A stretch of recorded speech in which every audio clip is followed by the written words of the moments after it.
bienvenue à tous. En union avec tous ceux et celles qui se mettent en route pour cet entraînement du carême. C'est tout un signe, un entraînement de la vie intérieure, de la foi, de l'espérance, de la charité qui nous habite.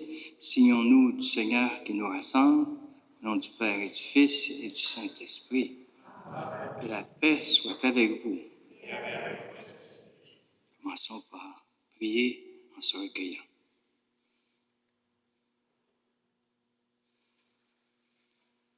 Accorde-nous, Seigneur, de savoir commencer saintement par le jeûne, l'entraînement au combat spirituel.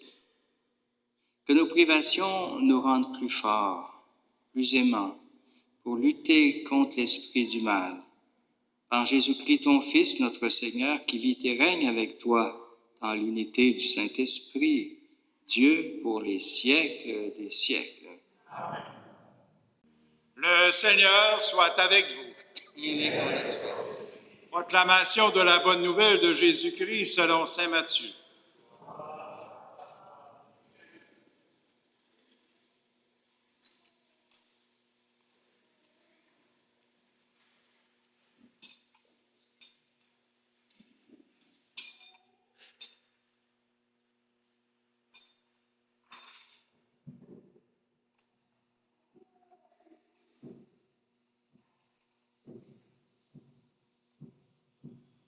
En ce temps-là, Jésus disait à ses disciples, « Ce que vous faites pour devenir des justes, évitez de l'accomplir devant les hommes, pour vous faire remarquer.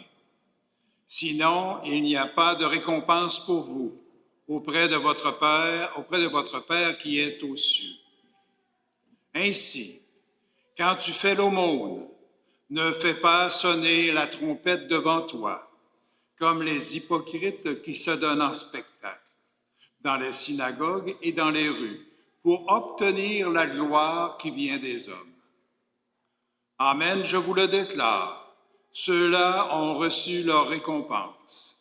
Mais toi, quand tu fais l'aumône, que ta main gauche ignore ce que ta main droite fait, afin que ton aumône reste dans ton cœur. Ton Père qui voit dans le secret te le rendra. Et quand vous priez, ne soyez pas comme les hypocrites.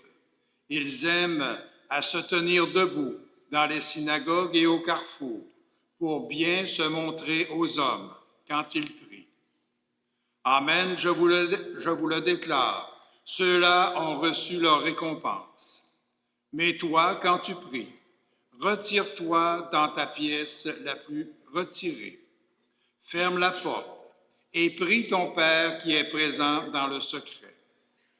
Ton Père qui te voit dans le secret te le rendra. Et quand vous jeûnez, ne prenez pas un air abattu, comme les hypocrites. Ils prennent une mine défaite pour bien montrer aux hommes qu'ils jeûnent. Amen, je vous le déclare, ceux-là ont reçu leur récompense. Mais toi, quand tu jeûnes, parfume-toi la tête et lave-toi le visage. Ainsi ton jeûne ne sera pas connu des hommes, mais seulement de ton Père qui est présent au plus secret. Ton Père qui voit au plus secret te le rendra. Acclamons la parole de Dieu.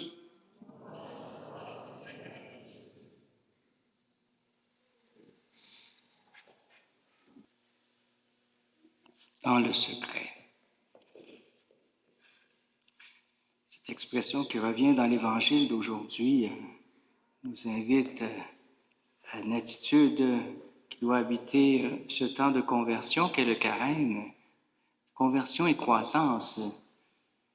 Il y aura peut-être des branches à couper dans notre vie, et tout cela pour que jaillisse davantage notre nature filiale, notre nature reçue au baptême, dans notre façon d'être. Donc, il ne s'agit pas dans le secret parce qu'on a peur de Dieu ou parce qu'on a honte, non, dans le secret parce que c'est le travail qu'on demande au Seigneur de faire dans nos vies Et si on commence à se glorifier parce qu'on a maigri de 50 livres, ben notre carême était mal orienté, disons. C'est pas une question de diète pour juste simplement être en forme. Le verbe « revenez au Seigneur », hein? Revenez. Dieu insiste, reviens. Tu te sens loin? Reviens. Moi, je te rejoins, puis je veux t'offrir mon amitié. C'est important d'entendre ce soir une invitation joyeuse de la part de Dieu, qui aime nous rencontrer, qui aime que nous soyons en lien de confiance avec lui. Hein? Et les moyens qui nous sont suggérés sont là pour cultiver cette confiance. C'est important peut-être de nous demander pourquoi le jeûne, l'aumône, la prière sont des chemins très concrets pour revenir au Seigneur de tout notre cœur, nos forces, notre esprit. Et que ce ne soit pas un lien superficiel. D'ailleurs, dans le secret, parce qu'il veut que ce soit au cœur à cœur avec Dieu. De sorte que se développe une intimité. L'intimité, c'est une caractéristique des liens forts. Dans un couple, dans les frères et sœurs, dans les amis, dans une option ou l'autre de nos vies importantes. L'intimité que Dieu veut. Donc, le Seigneur qui est miséricordieux nous dit, revenez et je vais vous aider à être plus libre. Parce que la question du carême, c'est pas juste être en forme spirituellement, mais être libre. Demander que le Seigneur, par les moyens qu'il nous suggère, nous soyons libres d'aimer toutes sortes de personnes. Comme François d'Assise qui, dans la grâce de conversion qu'il a reçue, était libre d'embrasser un lépreux. Ça, pour lui, c'était inimaginable. Et quand il a vécu ça, il a dit, c'est juste Dieu qui peut m'avoir fait faire ça. Parce que lui, les lépreux, il ne voulait pas avoir cette maladie. Il devait avoir un peu de vanité lui-même. Et il ne voulait vraiment pas risquer pour celui qui est contagieux. Donc, devant Dieu, nous sommes invités à un dépassement évangélique. Un dépassement évangélique. Peut-être qu'à 75 ans, on dit, me dépasser, j'ai vécu pas mal de dépassements, c'est plus de mon âge. On est quelques-uns ici qui dépassent la soixantaine. Mais le Seigneur, lui, la forme spirituelle, il nous donne un cœur nouveau, un esprit nouveau. Imaginez-vous, un cœur nouveau comme un cœur d'enfant qui est tout jeune, un esprit nouveau, disponible. Eh bien, le Seigneur a pouvoir de faire cela, de faire ce grand don. Donc, cet évangile de la discrétion nous invite non pas à travailler sur le paraître de notre vie, mais sur l'être avec soi-même bien, être avec l'autre bien et être avec Dieu bien. Donc, c'est pas une question de paraître, mais d'être ensemble, d'être proche. Donc, faire grandir l'intériorité, parce que souvent, on se fait grandir par l'extérieur. Puis on essaie de s'agrandir par l'extérieur.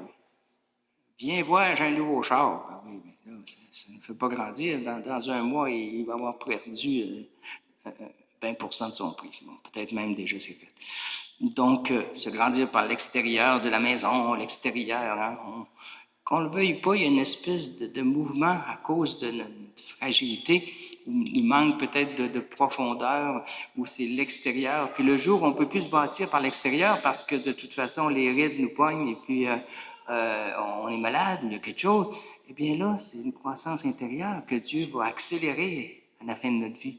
Parce qu'il veut qu'on soit dévoilé le cœur qu'il nous a donné pour les autres. Un cœur capable de pardonner, de donner, de ne pas être enfermé sur lui-même. Et des fois, on voit des changements dans une épreuve d'une personne incroyable. C'est plus la même personne. Elle a été travaillée par en dedans. Ce qui était si important pour elle devient superficiel, dans le sens de dire non, c'était pas le plus important. J'ai tant dépensé de temps pour ça, cette histoire-là. Mais ce qui est important, il revient au centre. La relation. C'est ce que Dieu veut travailler avec nous par l'Esprit Saint. Et le psaume 50 qui disait « On ne m'enlève pas l'Esprit Saint qui peut rallumer le feu en dedans de nous. Déchirez vos cœurs, parce que moi j'ai le pouvoir, dit Dieu, si notre cœur est endurci, fermé, avec une personne, l'ouvrir par le pardon, qui renaisse une relation vivante. Des fois, c'est avec des proches que c'est distant, là. Pas nécessairement avec les voisins, là. Alors, cet entraînement au combat spirituel vient dire que, oui, il y a un combat, mais on n'est pas seul. Dieu est venu dans nos déserts pour nous donner les armes de sa présence, de sa prière, de toute son ardeur, hein, afin que nous soyons gagnants. Si on commence le carême perdant, ben ça sera pas drôle la Pâques, là. 40 jours, on va être dépéri. Non, gagnant, c'est-à-dire confiant. Confiant qui va nous acheminer dans une part de résurrection dans nos vies. Mais c'est à chacun d'identifier où est-ce qu'il veut que le Seigneur le ressuscite. Si on est découragé parce que peut-être qu'on a telle limite, bien, dire Seigneur, donne-moi, fais-moi renaître pour qu'à Pâques soit illuminée cette croix, cette faiblesse, cette épreuve. Donc, j'ai besoin de passer à travers ce désert du carême, mais pas tout seul, pour qu'il y ait une transformation. La parole de Dieu nous aide à nous recentrer sur Dieu. La prière, à préférer Dieu à certains moments. Ce soir, vous avez fait le choix, et c'est magnifique, de dire, Seigneur, je te préfère ce soir. Je vais manquer, je ne sais pas quelle émission, là, mais je te préfère. De toute façon, elle est enregistrée. J'enregistre les émissions. Donc, je te préfère, Seigneur. Ou dans le jeûne, hein, c'est préférer la liberté. Hein. Sacrifier. Vous savez, jeûner, on pense toujours au manger, mais il y a aussi, bien sûr, physiquement, se priver un peu de toutes sortes de gâteries, hein, mais se priver de tout ce qui, on pense, qui va nous combler extérieurement, mais qui sont des idoles. Hein. Dépenser de l'argent au casino, c'est souvent perdu. Hein. Souvent perdu. Ou bien idolâtrer une dimension de la vie au détriment des autres. Dieu fait l'unité dans notre vie. On a une tête, on a un cœur, on a une affectivité, on a donc toutes ces dimensions ont besoin d'être éveillées. Et ça demande que le cœur soit mis en premier. La tête aussi, parce qu'il y a des raisons de connaître bien le Seigneur, puis aussi à connaître sa parole, mais à connaître les autres aussi pour les respecter, puis les accueillir avec plus de miséricorde. Quand quelqu'un le connaît, on dit, si j'avais passé par ce qui passe, je comprends que je serais devenu 2 fois plus chialeux que lui. C'est vrai, ça. L'épreuve des autres. Et tant qu'on ne connaît pas quelqu'un par quoi il a passé, on ne peut pas dire qu'on l'aime tant que ça. On est distant. Mais quand quelqu'un se révèle dans ses combats, il se développe une empathie en nous que Dieu peut nous donner pour faire fleurir une communion. Et c'est cela, le fruit du carême, c'est la communion pascale. Que la mort n'a pas le dernier mot, le mal, le péché, non, tout cela en Jésus-Christ est transformé puis fait fleurir de l'espérance et déjà un avant-goût de la vie éternelle, capacité de se donner, de pardonner, d'avancer. Alors, 1, 2, 3, go, l'entraînement est commencé ce soir par un signe, les cendres. On ne vous demandera pas d'en manger, ouvrez pas la bouche quand je vais vous les imposer, là. C'est sur la tête. Hein. Alors, les cendres, c'est à partir des rameaux, là. Il ne faut pas se tromper. C'est les cendres des rameaux qui pourrait être un signe de vie. Puis là, on brûle les cendres pour prendre conscience, c'est vrai que Seigneur, ma vie, elle tient à peu de choses. Il y a une fragilité. Du jour au lendemain, pouf, hein, je peux être mort et puis ma vie, c'est peu. Pas parce qu'elle n'est pas importante, mais parce qu'elle est fragile. Mais en toi, tu peux rallumer la braise, un feu qui s'éteindra jamais, un amour sur ces cendres-là. Fais-moi renaître de ces cendres de ma vie, lui présenter nos péchés et nos faiblesses. Mais bien, on est bien placé. Celui qui n'a pas de faiblesse, je ne vois pas pourquoi il recevrait les cendres. Venir à reconnaître notre faiblesse, c'est quelque chose. Hein? Mais c'est pas dire « Ah, je suis rien que ça, regarde-moi aller ». Comme la petite fille au cimetière où j'étais allé pour enterrer un monsieur, son grand-père, hein, puis la petite fille de 3 ans, elle a dit « Mais comment tu as fait, grand-papa, pour entrer dans cette boîte-là? » Hein? Ben, c'était une boîte de cendres, hein? Mais là, on ne parle pas des mêmes cendres, mais c'est tout ça pour dire que ne pouvait pas imaginer que son grand-père, qui était monument, il soit réduit à sa plus simple expression. Donc, demandons au Seigneur de ne pas avoir peur de notre fragilité, parce que lui a un pouvoir là-dessus. Nous, souvent, on dit, non, la fragilité, ça déséquilibre toute ma vie, mon bras, il ne marche pas comme avant, j'ai plus la force. Non, non, lui a un pouvoir dans la faiblesse de faire des forces. C'est le cœur qui prend le dessus. C'est l'écoute peut-être, c'est la capacité de remarquer les gens. Il y a des gens qui sont à moitié paralysés, ils s'assisent sur le perron l'été, les gens passent, les saluent, ils ont une capacité d'accueil qu'ils n'avaient pas avant. C'est toujours pris par le gazon, je sais pas quoi, là, les choses qui sont nécessaires, mais là, c'est plus ça, là. Hein. Alors le Seigneur, il veut faire en sorte que soit créé en nous un cœur pur, un esprit raffermi, et puis la joie d'être sauvé. Ça, c'est le psaume qui disait ça. Continuons donc de laisser réconcilier, et en entrant dans ce signe, je vais bénir les cendres, demandons au Seigneur de nous rendre gagnants. Non seulement personnellement, mais toute une communauté. Quand quelqu'un est ouvert et transformé, ça a une influence beaucoup. Imaginez que chacun de vous connaît 10 personnes, eh bien, on vient de calculer au moins 1000 personnes qui vont bénéficier de votre carême. Quand quelqu'un s'entraîne, on dit « Oh, tu as de l'air d'être vigoureux, qu'est-ce qui se passe? Tu reprends plus vie. D'où prends-tu cette force? » Soyons des témoins que Dieu nous donne cette force pour être coopérateurs avec lui de son œuvre de réconciliation. Amen.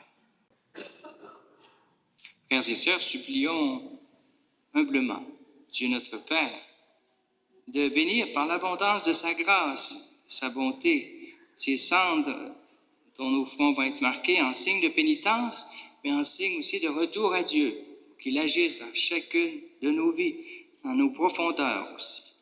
Unissons-nous dans la prière. Seigneur Dieu, toi qui ne veux pas la mort des pécheurs, mais leur conversion, exauce avec bonté notre prière et dans ta tendresse, bénis les cendres dont nous serons marqués. En reconnaissant que nous sommes poussière et cendres et devons retourner en poussière. En nous appliquant à observer l'entraînement du carême, puissions-nous obtenir le pardon de nos péchés, vivre déjà de la vie nouvelle à l'image de ton Fils ressuscité, lui qui vit et règne pour les siècles des siècles.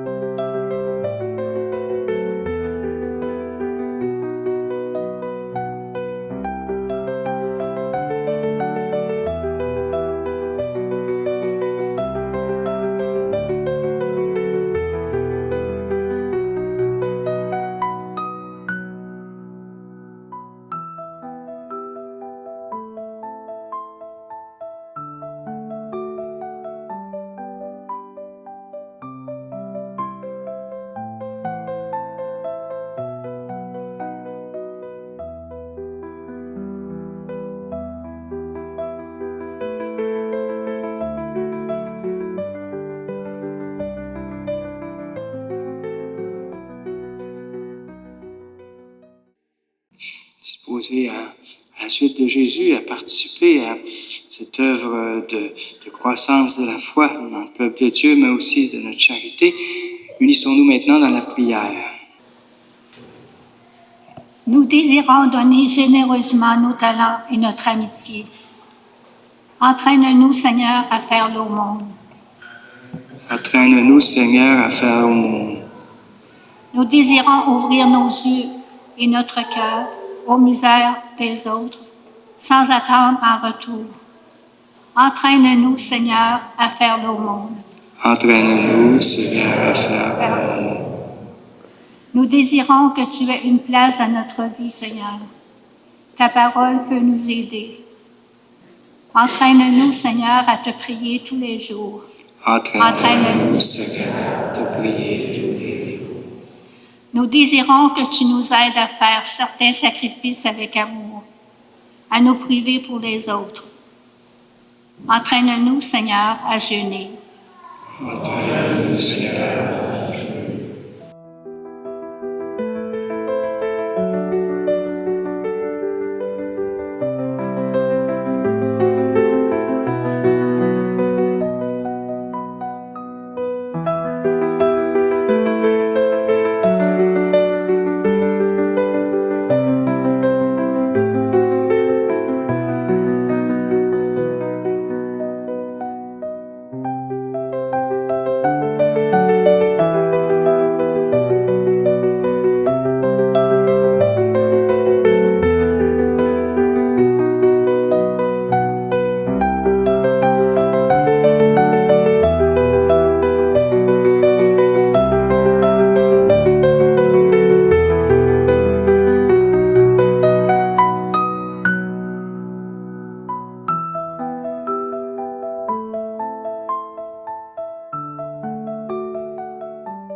Prions le Seigneur.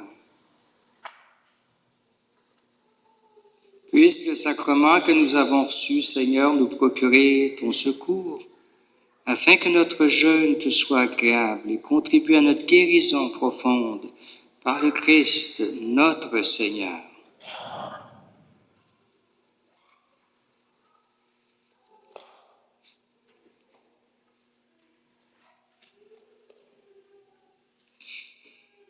Le Seigneur soit avec vous. À ta bonté, Dieu souverain, répands sur ceux et celles qui s'inclinent devant toi un esprit de contrition, afin que ta miséricorde leur obtienne la récompense promise à ceux qui font pénitence par le Christ notre Seigneur. Que Dieu Tout-Puissant vous bénisse et vous garde, le Père, le Fils et le Saint-Esprit. Bon entraînement vers Pâques dans la joie et la paix du Christ.